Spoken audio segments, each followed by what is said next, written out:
السلام علیکم ورحمۃ اللہ وبرکاتہ۔ وعلیکم السلام ورحمۃ اللہ وبرکاتہ۔ الحمد للہ الذی ابدع الافلاک والارضین والصلاة والسلام علی رسولہ وعلی آلہ واصحابہ وحبیبہ، اما بعد۔ الحمد للہ ثم الحمد للہ۔ حیدرآباد سرزمین دکن کے مشہور و معروف ادارہ باب العلم انواریہ ایجوکیشنل سوسائٹی جامعہ انواریہ کے زیر اہتمام مستند اور مدلل سینکڑوں کتابوں کی ویڈیو ریکارڈنگ کا سلسلہ شروع ہوا اور وہ پائے تکمیل تک پہنچا۔ اسی سلسلے میں سنہری کڑی کتاب قدوری کا ترجمہ، اس کے 2 عنوان منتخب کیے، جس میں حالات حاضرہ کے مسائل میں کتاب النکاح اور کتاب الطلاق کو منتخب کیا گیا، اور اس کے مسئلے نشست جاری و ساری ہے۔ تو آج کی یہ ہماری نشست تیسری نشست ہے۔ اس میں نکاح کے کچھ معاملات اور اس کے مسائل بیان کیے جا رہے ہیں۔ تو آج کے درس کا سب سے پہلا مسئلہ یہ ہے کہ عورت کو چاہیے کہ مرد دیندار، خوش خلق، مالدار، سخی سے نکاح کرے، فاسق بدکار سے نہیں، اور یہ بھی نہیں کہ کوئی اپنی جوان لڑکی کا نکاح بوڑھے شخص سے کر دے۔ اس مسئلے کی تشریح یوں ہے کہ جس طرح سے مرد حضرات کے لیے عورت کو نکاح کرنے کے لیے چند چیزوں کا دیکھنا ضروری ہے، اسی طرح سے عورت کے لیے بھی لازم ہے کہ وہ نکاح سے پہلے چند چیزوں کو دیکھیں، اور عورت جب بحیثیت اپنے ازدواجی زندگی میں کسی مرد کا انتخاب کرے گی تو اس عورت کے لیے یہ بہتر ہے کہ وہ مرد کے یہ اوصاف ہونی چاہیے، مرد کی یہ خوبی اور کوالٹیز ہونی چاہیے کہ سب سے پہلے عورتوں کو چاہیے کہ اپنے شوہر کے انتخاب میں دینداری کو دیکھیں کہ میرا ہونے والا شوہر اور جس کے ساتھ زندگی گزارنی ہے، کیا وہ شخص دیندار ہے یا نہیں ہے، اور ان کے اندر کس قدر ان کے اخلاق کس معیار کے ہیں، ان چیزوں کو دیکھنا ضروری ہے۔ تو دینداری کو دیکھیں، خوش اخلاقی کو دیکھیں، اور مالدار سخی سے مراد یہ ہے کہ وہ اپنے اموال کو جائز طریقے سے خرچ کرتے ہیں، اس طرح نہیں کہ بے جا اسراف کریں یا پھر بالکلیہ طور پر بخیل ہیں۔ اسی طرح سے یہ بھی دیکھیں کہ کہیں فاسق تو نہیں، بد کردار تو نہیں، بد اخلاق تو نہیں، اور اسی طرح سے کسی والد کے لیے یا کسی ذمہ دار اور سرپرست کے لیے یہ روا نہیں ہے کہ اپنی جواں بہن یا بیٹی کا نکاح کسی بوڑھے شخص سے کر دے، کیونکہ اس طرح سے اگر ایک جوان لڑکی کا نکاح ایک ضعیف شخص سے ہو جائے گا تو عام طور پر ان دونوں کا نباہ ہونا مشکل نہیں بلکہ ناممکن ہے۔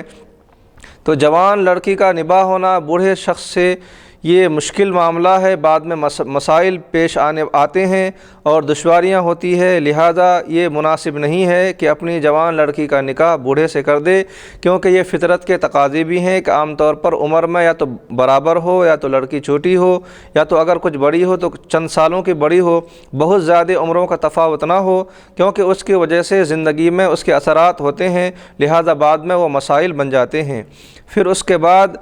مسئلہ یوں بیان کیا جا رہا ہے کہ نکاح میں خیار رویت، خیار عیب، خیار شرط لگائی، یا یہ شرط ہو کہ خوبصورت ہو اور اس کے خلاف نکلا، یا مرد نے شرط کی کہ کنواری ہو اس کے خلاف ہو نکلا، تو ان تمام صورتوں میں نکاح ہو جائے گا لیکن شرط باطل ہے۔ مسئلے کا خلاصہ یوں ذہن میں رکھیں کہ نکاح کے وقت اگر کچھ شرط لگاتے ہیں، جس طرح سے کاروبار میں شرط لگاتے ہیں کہ کوئی چیز خریدی گئی اور اس میں یہ شرط رکھا گیا کہ میں اس چیز کو گھر لے جا رہا ہوں، 2 دن کے بعد یا 3 دن کے بعد میں اسے واپس کر دوں گا، اگر اسے پسند نہیں آیا تو میں واپس کروں گا، یا پھر گھر لے جانے کے بعد یہ دیکھا گیا کہ اس کے اندر کوئی عیب ہے، اس سامان میں کوئی کمی ہے، تو اس کی کمی ہونے کی وجہ سے اس کو واپس کیا جا سکتا ہے۔ اور اسی طرح سے شرط لگائی کہ لڑکی بہت خوبصورت ہے، لیکن جب گھر لایا گیا تو پتہ چلا کہ بہت زیادہ خوبصورت نہیں ہے بلکہ ایک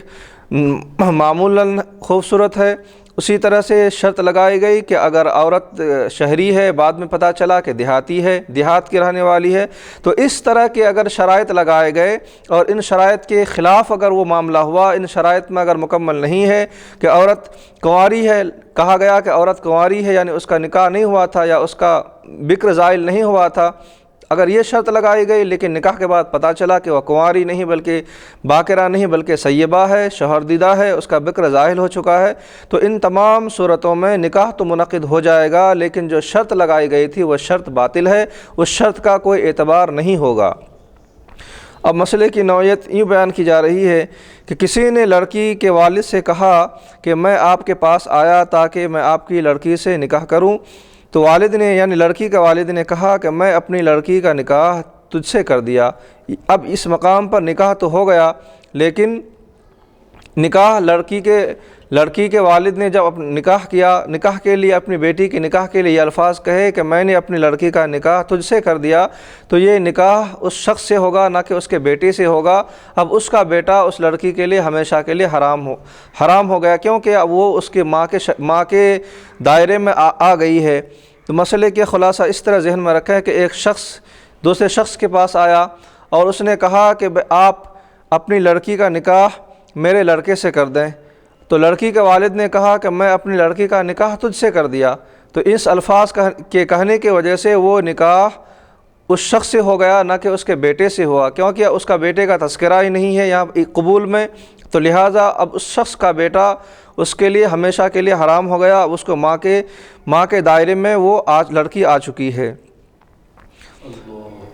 کیونکہ الفاظ کے کچھ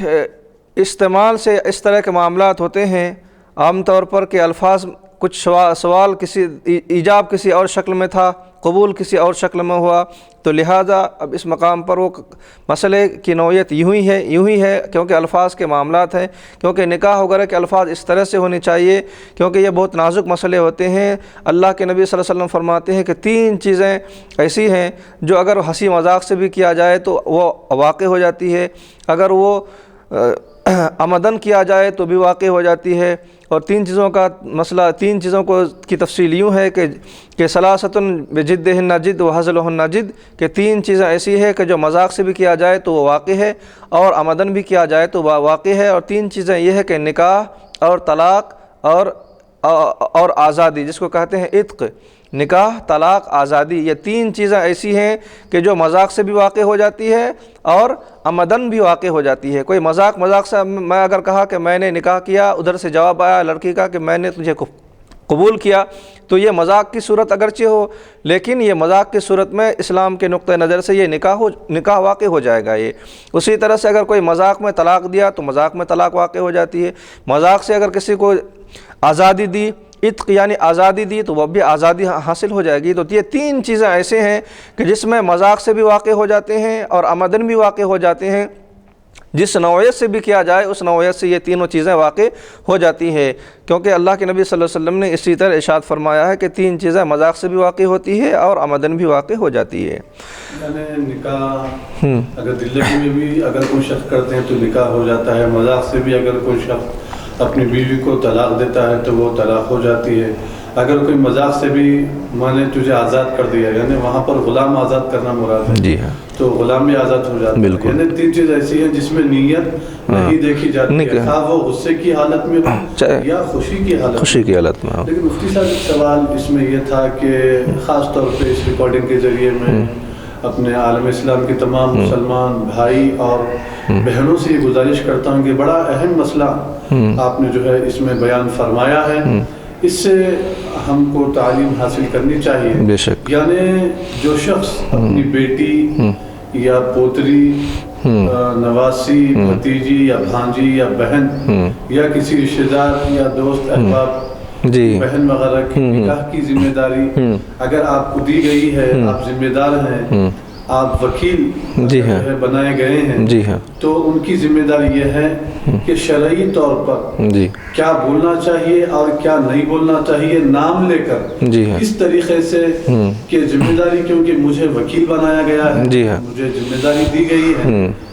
تو کیا الفاظ کہنے چاہیے، کیسا بولنا چاہیے، وہ علماء کرام سے لکھوا کر لا لیں، اسے 8-10 بار پڑھ لیں، کہ اس طریقے سے جو ہے کہنا چاہیے، یہ بہتر ہے۔ بعد میں دیگر مسائل بہتر ہے کہ علماء سے رجوع ہوں، ان سے کہ بھئی نکاح کس طریقے سے جو ہے کرنا چاہیے، کیا جاتا ہے، تھوڑا سا آپ جو ہے وہ لکھ کر دے دیں تاکہ میں جو ہے ویسا ہی بول کر جی ہاں، تو اولیاء جی ہاں بہتر، اولیاء کے لیے جو لڑکی کے ذمہ دار یا سرپرست یا ولی کی شکل میں آتے ہیں تو سب سے پہلے تو وہ خود چاہیے انہیں کہ اگر وہ ولی بن رہے ہیں تو لڑکا یا لڑکی سے کیا کرے، وہ بظاہر جا کر کے پوچھ لیں کہ مجھے آپ کی نکاح کے متعلق مجھ کو ولی بنایا گیا ہے، کیا آپ اس بات پر رضامندی ہیں؟ سب سے پہلے اس کی رضامندی لینا ضروری ہے، اور رضامندی کو اپنے کان سے سننا ضروری ہے، صرف کہنے کے مطابق نہیں ہوگا، کان سے سننا ضروری ہے۔ جب اسی وکالت کو لے کر کے کسی کے پاس وہ رشتہ لے کر جا رہا ہے تو اب رشتہ لینے کے بعد جانے کے گیا جس مقام پہ، تو اس مقام پہ کس طرح سے اس کو الفاظ کہنے ہیں، کیونکہ یہاں پر الفاظ کے اگر ذرا برابر بھی تبدیلی ہو گئی یا کم و بیش ہو گیا، جیسا کہ ابھی اس مسئلے میں دیکھا گیا کہ ابھی والد نے کہا ہے کہ میں آپ کی لڑکی کے رشتہ کے لیے آیا ہوں، اگر لڑکی کے والد نے کہا کہ میں نے رشتہ کر دیا تیرے لیے، تو یہ رشتہ تیرے لیے کرنے کے یہ الفاظ جو ہے اب اس لڑکی کے والد کے اس الفاظ نے اس لڑکی کا نکاح لڑکے کے والد سے کر دیا، نہ کہ لڑکے کے لیے۔ تو اس الفاظ کے ذریعے سے بظاہر کوئی بڑا مسئلہ معلوم نہیں ہو رہا ہے، لیکن ایک لفظ نے کیا کیا، اس لڑکی کو اس لڑکی کے لیے ہمیشہ کے لیے حرام کر دیا۔ جو شخص آیا تھا اپنے لڑکے کے رشتے کے لیے، اس کا خود کا رشتہ ہو چکا ہے، خود کا نکاح ہو گیا، اب وہ لڑکی اس کی ماں بن چکی ہے۔ تو مسئلے کی نوعیت بہت پیچیدے ہیں، لہٰذا اس طرح کے الفاظ خاص کر کے قاضی حضرات کو بھی چاہیے کہ وہ لڑکی کا نام لیں، یا پھر جو ہے قاضی حضرات کے لیے بھی بہت وہ عجلت میں جلد بازی میں ایسے کام کر جاتے ہیں کہ جس کی وجہ سے پتہ نہیں چل پاتا ہے کہ کس کا نکاح کن سے ہو رہا ہے۔ صرف جو ہے اس طرح کے الفاظ کہے جاتے ہیں کہ فلاں کی کا نکاح تجھ سے کیا جا رہا ہے، فلاں لڑکی ہے، تو یہاں پر لازم ہے کہ لڑکی کا نام لے، لڑکی کے والد کا نام لے، پھر اس کے بعد والد کے والد کا نام لے، یعنی لڑکی کا دادا کا بھی نام لے۔ ان تمام چیزوں کو ذکر کرنا ضروری ہے، کیونکہ اگر نام میں ذرا برابر بھی اگر تبدیلی ہو گئی، اگر فاطمہ کی جگہ اگر زینب آ جائے تو اس مقام پر جو نام لیا گیا ہے اس نام سے نکاح ہو جائے گا۔ تو نام کا تحقق ہونی چاہیے اور نام کو وضاحت ہونی چاہیے، اور مکمل طور پر جتنے بھی افراد اس مقام پر ہیں سب کو سننے میں آنی چاہیے۔ تو اس طرح سے معاملات ہو، ہاں 2 بالغ تو وہاں پر سنیں، اس کے مسئلے آ رہے ہیں، کم سے کم 2 لوگ سنیں، یا پھر بہتر یہی ہے کہ جتنے بھی لوگ اس مقام پر موجود ہیں سب کو سنی آئے۔ یہ تمام چیزیں بالکل علی الاعلان ہونی چاہیے۔ نکاح کے معنی ہے، نکاح کا مطلب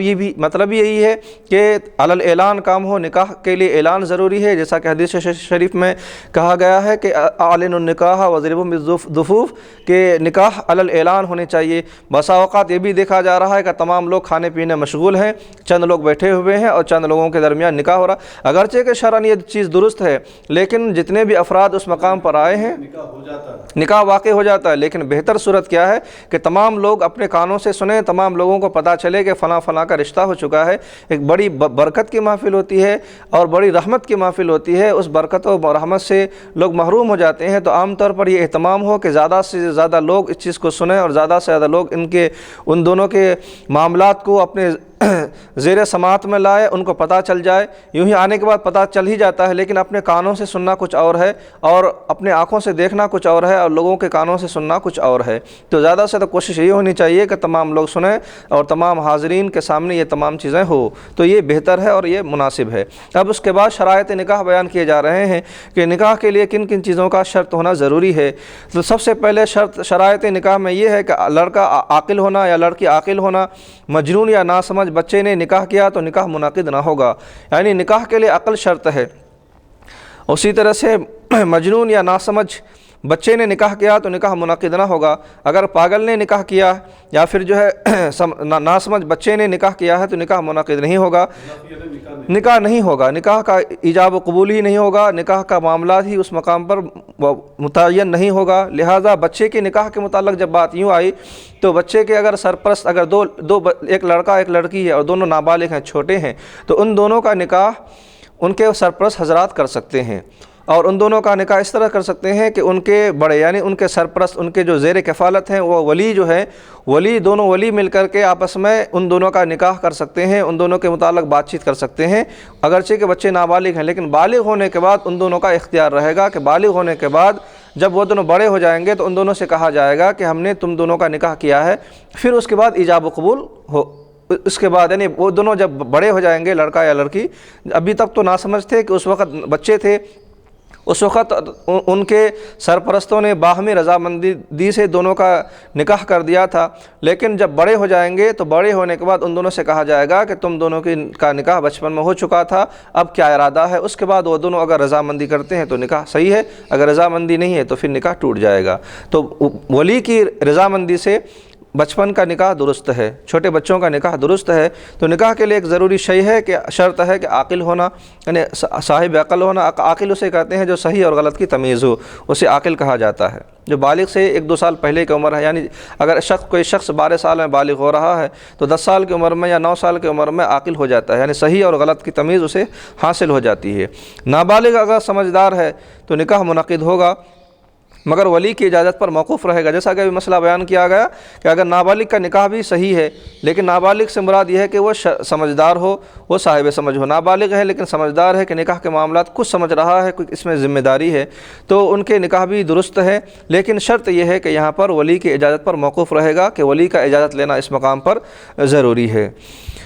اب اس کے بعد گواہ کا ہونا۔ نمبر 2 شرائط میں، شرائط نکاح میں نمبر 2 گواہ کا ہونا۔ گواہ کس طرح سے ہو، کیسے ہو؟ آزاد ہو، عاقل ہو، بالغ ہو، اور سب نے ایک ساتھ نکاح کے الفاظ سنے ہوں۔ گواہ لازم ہے، گواہ شرط ہے نکاح کے لیے، بغیر گواہی کے نکاح کا انعقاد ناممکن ہے، کیونکہ یہ شرط ہے، کیونکہ شرط جب مفقود ہو جائے تو مشروط بھی مفقود ہو جاتی ہے، کیونکہ قاعدہ ہے کہ اذا فات الشرط فات المشروط، جب شرط فوت ہو جائے تو مشروط بھی فوت ہو جاتی ہے۔ تو شرط کے معنی ہے کہ جو چیز جس چیز کے لیے شرط ہے، مثال کے طور پر جمعہ کی نماز کے لیے خطبہ شرط ہے، اگر خطبہ نہ سنی گئی تو نماز جمعہ میں اس کی خرابی و لازم ہوتی ہے۔ تو جمعہ ایک شرط ہے، خطبہ شرط ہے، اور جمعہ اس کے لیے مشروط ہے۔ اسی طرح سے اگر کسی نے کہا کہ آپ میرے گھر میں آئیں گے تو میں آپ کی ضیافت کروں گا، تو یہ آپ کا میرے گھر میں آنا یہ شرط ہے، اور میری ضیافت کرنا یہ مشروط ہے۔ تو یہ اسے کہا گیا شرط اور مشروط۔ اگر شرط فوت ہو جاتے ہیں تو مشروط بھی فوت ہو جاتا ہے۔ جیسے نماز کے لیے شرائط کیا ہے کہ نماز کے لیے شرائط ہے کہ قبلے کی طرف، کئی شرائط ہیں، ایک شرط یہ ہے کہ قبلے کی طرف رخ ہونا۔ اگر کوئی قبلے کی، یہ شرط ہے، اگر کوئی قبلے کی طرف رخ نہ کر کے کسی اور طرف رخ کر کے نماز پڑھ رہا ہے تو یہاں پر کیا ہوا کہ شرط فوت ہو گئی۔ تو شرط جب فوت ہو گئی تو مشروط کیا ہے؟ اس کی نماز ہے، نماز کا صحیح ہونا یہ مشروط ہے۔ تو جب شرط ختم ہو جائے تو مشروط خود بخود ختم ہو جاتی ہے۔ تو نکاح کے لیے جو ہے گواہ شرط ہے، اگر گواہ نہیں ہے تو گواہ اگر مفقود ہو جائے، گواہ اگر ختم ہو جائے تو نکاح بھی منعقد نہیں ہوگا، نکاح بھی مشروط ختم ہو جائے گا۔ تو گواہ کیسے ہو؟ گواہ آزاد، عاقل ہو، بالغ ہو، اور سب نے ایک ساتھ سنے ہوں۔ گواہ سے مراد یہ ہے کہ 2 گواہ ہونی چاہیے، دو مردوں میں اگر مرد عورت ملا کر رکھ رہے ہیں تو ایک مرد ہو اور کم سے کم 2 عورتیں ہو، کیونکہ 2 عورتوں کی گواہی ایک مرد کے قائم مقام ہے، کیونکہ عورت کے لیے آدھا معاملہ کیا گیا ہے، اور چاہے اس کو وراثت میں ہو یا پھر دیگر معاملات میں ہو، اس کو آدھا تصور کیا گیا ہے۔ تو 2 عورتوں کی گواہی ایک مرد کے گواہی کے قائم مقام ہوگا۔ تو نکاح کے گواہ سے متعلق بھی ایک مرد ہے تو 2 عورتوں کی گواہی اس مقام پر رکھی جائے گی، اور اس کے 2 گواہوں کو متعین کیا جائے گا۔ تو گواہ کے لیے لازم ہے کہ دونوں گواہ ہیں، سب کے سب، یعنی جتنے بھی گواہ ہیں کم سے کم 2 گواہ ہیں، لیکن اس مقام پر اگر 2 سے زائد گواہ ہے تو سب نے ایک ساتھ نکاح کے الفاظ سنے ہو۔ نکاح کے الفاظ کا سننا اس مقام پر ضروری ہے۔ اب بسا اوقات اس طرح سے بھی ہوتا ہے کہ 2 گواہوں میں سے کسی ایک کو سنا ہی آیا اور کسی ایک کو سنا ہی نہیں آیا، ایک گواہ نے سنا ہے دوسرے گواہ نے نہیں سنا، تو نکاح منعقد نہیں ہوگا۔ ایک ساتھ دونوں گواہوں کا سننا لازمی ہے۔ تو بسا اوقات عام طور پر بے توجہ اس طرح سے ہوتی ہے کہ ایک نکاح ایجاب و قبول کے الفاظ کو بسا اوقات خصوصاً عورت جب قبول کرتی ہے یا عورت جب ایجاب کرتی ہے تو عورت کے یا لڑکی کے ایجاب و قبول کو عام طور پر آہستہ کلمات سے کہے جاتے ہیں، تو اس کو عام طور پر سنائی نہیں آتی ہے۔ تو اگر صرف ایک شخص نے سن لیا دوسرے نے نہیں سنا تو اسی ایک شخص کے کہنے پر وہ چلے آتے ہیں کہ میں نے سن لیا، یہ مناسب نہیں ہے، اور اس سے نکاح منعقد نہیں ہوگا، کیونکہ دونوں کا اپنے کانوں سے سننا ضروری ہے، اور وہ الفاظ کا یقینی ہو بہو وہی الفاظ کا سننا ضروری ہے۔ تو مسلمان ہونا بھی شرط ہے گواہ کے لیے، اور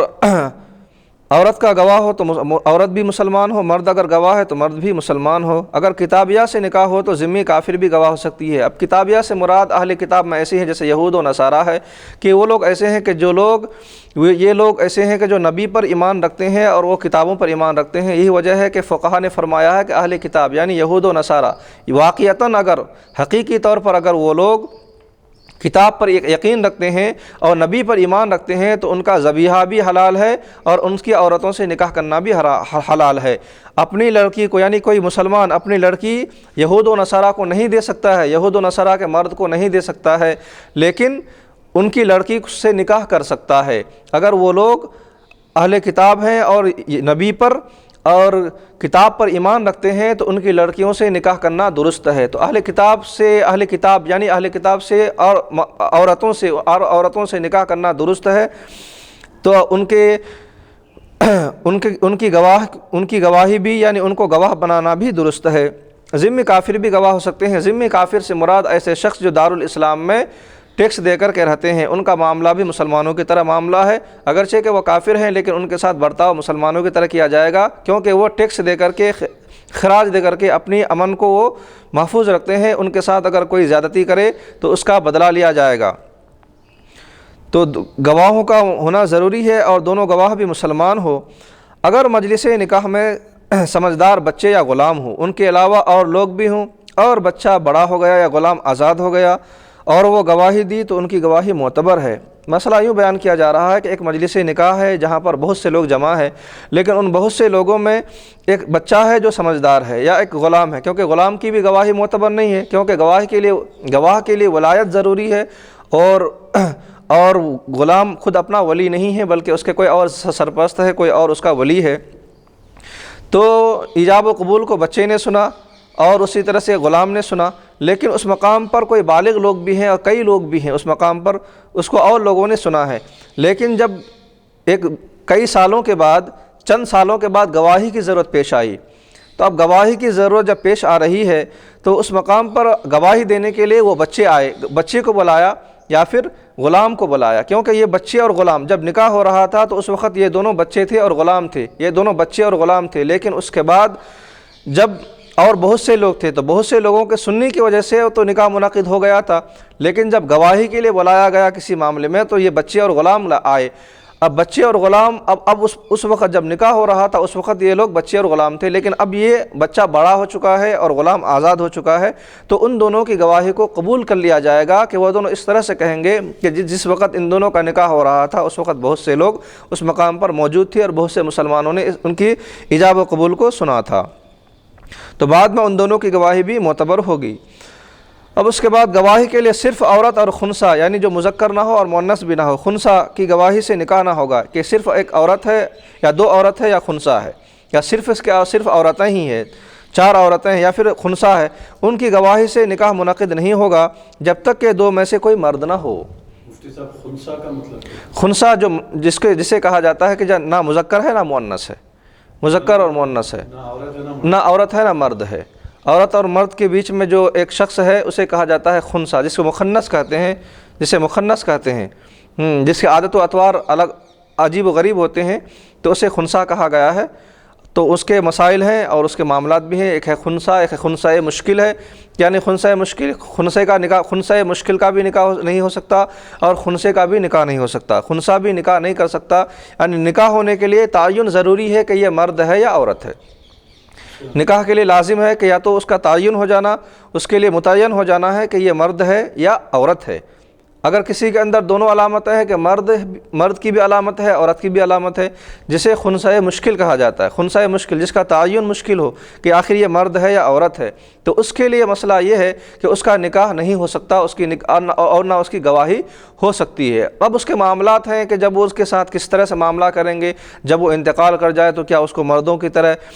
کفن دیں گے یا اس کے مردوں والی جنازے میں یا پھر اس کے ساتھ معاملات میں، تو اس کے لیے فقہا فرماتے ہیں کہ اگر وہ خنثی یعنی مخنث اگر وہ مردوں کے ساتھ رہتا تھا، یعنی اس کا لباس وضع قطع اگر انہوں نے مردوں کی طرح بنائے رکھا تھا تو مرد کے ساتھ اس کا معاملہ ہے، اگر وہ عورتوں کے وضع قطع اپنا رہا تھا یا پھر عورتوں کی طرح لباس وغیرہ تھا، بول چال اور اس کے صیغوں کا استعمال تھا، تو ان کو عورتوں کی طرح معاملات کریں گے ان کے ساتھ۔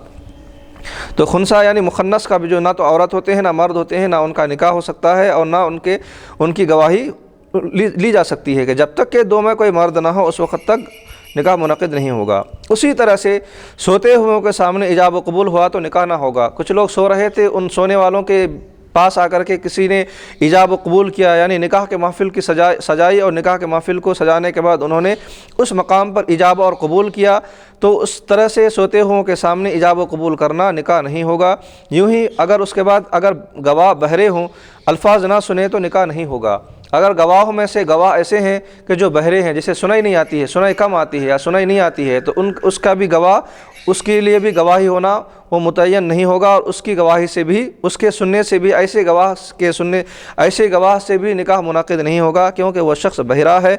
اب اس کے بعد بتا رہے ہیں کہ ایک گواہ ایجاب و قبول سنا، دوسرا بہرا تھا، اس نے نہیں سنا۔ دو گواہوں کو لیا گیا تھا، اس میں سے ایک اچھا تھا اور دوسرا بہرا تھا، تو ایک اچھے نے سنا، بہرے نے نہیں سنا، تو کیا اس سے نکاح منعقد ہوگا؟ کیونکہ ایک نے سنا ہے تو شریعت بتا رہی ہے کہ نکاح منعقد نہیں ہوگا، کیونکہ پہلے اصول بتا دیا گیا کہ دونوں کے دونوں گواہوں کا سننا بیک وقت ضروری ہے، تو ایک بہرے نے نہیں سنا اور اچھے نے سنا ہے، تو اس کی وجہ سے نکاح نہیں ہوگا۔ اب اس کے بعد پھر اس اچھے کے سننے کے بعد اس نے زور سے کہا، زور سے اس نے اپنی آواز سے کہا کہ اس لڑکی نے قبول کر لیا ہے، اس کے کان میں، بہرے کے کان میں اس نے زور سے کہا، پھر بھی نکاح منعقد نہیں ہوگا تا وقت کہ وہ لڑکی کے یا لڑکا کے الفاظ نہ سنے ہوں۔ خود اپنے کانوں سے سننا چاہیے، اور دونوں کا بیک وقت ایک ہی الفاظ میں سننا چاہیے۔ اگر ایک نے سنا دوسرے نے نہیں سنا تو بھی نکاح منعقد نہیں ہوگا۔ اسی طرح سے ایک گواہ نے سنا دوسرے نے نہیں سنا، پھر الفاظ کا اعادہ کیا گیا، الفاظ کا یعنی پھر سے کہا گیا کہ پھر دوبارہ بولو کیونکہ ایک نے نہیں سنا۔ اب دوبارہ جب اعادہ کیا گیا، دوبارہ ایجاب یا قبول کے الفاظ کہے گئے، تو پھر دوسرے نے سنا، پہلے نے نہیں سنا۔ اب اس کا پہلے کا اپوزٹ یعنی الٹا ہو گیا اس مقام پر، دوسرے نے سنا اور پہلے نے نہیں سنا، تو کیا اس سے نکاح منعقد ہوگا؟ تو بتا رہا ہے کہ اس سے بھی نکاح منعقد نہیں ہوگا۔ یہ مسئلہ خانیہ وغیرہ میں بیان کیا گیا ہے کہ دونوں کا بیک وقت سننا، الفاظ ایجاب و قبول کو اپنے کانوں سے سننا لازمی ہے، اپنے کانوں سے سننا ضروری ہے۔ گونگا گواہ نہیں ہو سکتے ہیں۔ اب اس کے بعد بتا رہے ہیں کہ گونگا کوئی شخص ہے جس کو بولنا نہیں آتا، کیا اس کی گواہی معتبر ہے؟ تو بتا رہے ہیں کہ اس کی گواہی معتبر نہیں ہے، گونگے کو گواہ نہیں بنایا جا سکتا ہے، کیونکہ وہ عام طور پر بہرا بھی ہوتا ہے، جو گونگا ہوتا ہے وہ بہرا بھی ہوتا ہے عام طور پر، لیکن اگر کچھ شخص کوئی ایسے ہوں کہ جو بہرا نہ ہو تو اس کی گواہی ہو سکتی ہے۔ گونگے گونگا عام طور پر جو گونگے ہوتے ہیں وہ بہرے بھی ہوتے ہیں، یہ ایک فزیکل معاملہ ہے، ایک قدرتی نظام ہے، ایک سسٹم ہے، لیکن اگر کوئی ایسا ہے کہ جسے بولنا نہیں آتا، یعنی گونگا ہے لیکن اسے سنائی آتی، وہ سن سکتا ہے، سننے کی قدرت ہے، تو سننے کی بنیاد پر اس کو گواہی بنایا جا سکتا ہے، گواہ بنا سکتے ہیں، سماعت کر سکتے ہیں۔ گواہ کا تعلق سماعت سے، سننے سے ہے۔ عاقدین اگر گونگے ہوں، اسی طرح سے اگر نکاح کرنے والے دونوں کے دونوں گونگے ہوں، کہ عورت بھی گونگی ہے، لڑکی بھی گونگی ہے اور لڑکا بھی گونگا ہے، تو ان دونوں کا نکاح کیسے ہوگا؟ وہ لوگ تو ایجاب کر نہیں سکتے، نہ قبول کر سکتے، زبان سے اقرار ہی نہیں کر سکتے وہ لوگ، کیونکہ انہیں بولنا نہیں آتا، تو پھر کس طرح سے ان کا ایجاب و قبول کرایا جائے گا؟ پھر کس طرح سے ان کا نکاح عمل میں منعقد کیا جائے گا؟ تو کہتے ہیں کہ عاقدین اگر گونگے ہوں تو ان کے گواہ گونگے بہرے ہو سکتے ہیں۔ ہاں، عاقدین اگر گونگے ہوں تو ان کے لیے جو گواہ مقرر کیا جائے گا، تو ان کے لیے گواہ بھی اگر گونگے ہوں یا گواہ اگر بہرے ہوں تو یہاں پر منعقد کیا جا سکتا ہے۔ عاقدین کے گونگے یعنی گونگے عاقدین کے یعنی لڑکی اور لڑکا کے گونگے ہونے کی وجہ سے اگر ان کے گواہیں گونگے ہوں یا ان کے گواہ بہرے ہوں تو مطلق طور پر ان کی گواہ گونگے اور بہرے بن سکتے ہیں۔ بہرے اچھوں کے بولنے والوں کے یعنی عاقدین اگر بولنے والے ہوں، الفاظ ادا کرنے والے ہوں تو ان کے گواہیں بہرے نہیں ہو سکتے، لیکن گونگوں کے گواہوں میں بہروں کا دخول ہو سکتا ہے۔ بہروں کے گواہوں سے گونگوں کے عاقدین یعنی عقد نکاح ممکن ہے اور درست ہو جائے گا۔ اس مسئلے کو رد المحتار وغیرہ میں بیان کیا گیا ہے۔ گواہ صرف دو شخص نہیں بلکہ تمام حاضرین ہیں جو سنیں گے۔